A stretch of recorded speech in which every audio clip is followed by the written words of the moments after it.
Stock markets rallied yesterday. Dow Jones added 0.1%, Nasdaq up 3.69%, S&P 500 up 1.42% to close at 3,875.44. The star of the market was Tesla, which grew by more than 19%.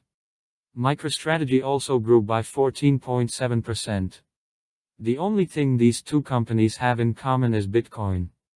MicroStrategy has it for $2 billion, Tesla for $1.5 billion. And since the beginning of the week, Bitcoin has confidently entrenched above 50K and is now trying to take 55K. Obviously, if Bitcoin continues to grow, Tesla and MicroStrategy will grow stronger than the market. Apple also met expectations and grew more than 4%. Other tech giants look good too. Bond yield declined yesterday, which bolstered the markets. Today we are waiting for a vote for the aid package in the House of Representatives, but there will hardly be any surprises there. My vision has not changed. I think that the S&P 500 will be in the 3,800, 3,900 range for now, and when the money from the aid package begins to flow to the markets, it is likely that the highs will be renewed. I see technological giants, gold, silver as promising. The market is slowly coming to its senses. The tech sector is still attractive for purchases, but let's also see what is in the traditional sectors of the economy today. Boeing shares. Our last recommendations were aimed at stocks of the technology sector, and despite the fact that I still consider this sector to be promising and the most optimal for investments, but still there are questions about the sector of the real economy. The long-suffering Boeing comes to the fore, which I previously recommended to look closely at. What about Boeing? Why do I say that the tech sector is more attractive than the real one? The point is that Boeing has a very large corporate debt that they will need to pay off. The debt load is very large, and the corporation itself is in a big crisis. All of this has a big impact on Boeing, but what are the factors that affect the company? The corporation has different directions, not just civil aircraft construction. Boeing also accounts for the defense, telecommunications and aerospace industries in the United States. The government will save the company when there is a clear threat, but it may not come to that. In any case, the company has a huge market share and a huge business with different directions. Recovery may take a long time, but it is one of the few airline companies that can be considered the safest investment. Carnival shares. Cruise issues are also frequently asked. The most optimal company out of all three cruises is Carnival, for there are the most reserves. But here you can simply not guess with the choice. Anything can happen in a company.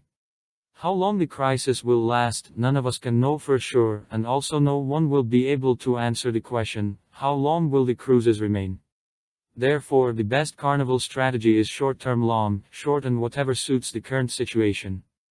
While we are preparing for new purchases and growth in quotations.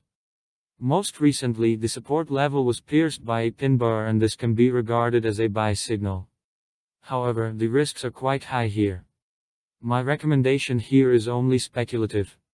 In a long with a stop loss set below the pin bar shadow and take profit is 2 or 3 times higher than the risk. Las Vegas Sands shares.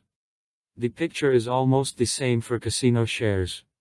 Again, this is a purely speculative idea. These companies can generally face the threat of bankruptcy if something goes wrong, so I would not recommend tempt fate and invest in troubled companies in the hope of saving them. This is not only too risky, but it may not be justified. Now the casino promotions have also touched the support level with the pin bar. The recommendation is the same. Stop loss should be set behind the pin bar shadow, and take profit should be taken 2 or 3 times the risk. This is a midterm speculation. Forex market review for March 10. Stock markets rallied yesterday. The S&P 500 is showing a recovery and the dollar started to weaken yesterday. But will the American currency continue this trend further or not? Why you shouldn't wait for the ruble to strengthen and how to use all these facts correctly. Currency pair EUR-USD. The dollar weakened yesterday, but this is not a signal for a reversal. There are no levels or trend lines at this point, and therefore I would expect a further decline if nothing changes at this point. On the younger charts, there are no signals to start a reversal. It is possible that today we will see a correction in the markets again, if the dollar continues to strengthen, because at the moment the stock markets are highly correlated with the American currency. For the euro-dollar itself, I would look for intraday signals to enter the short and work with the trend.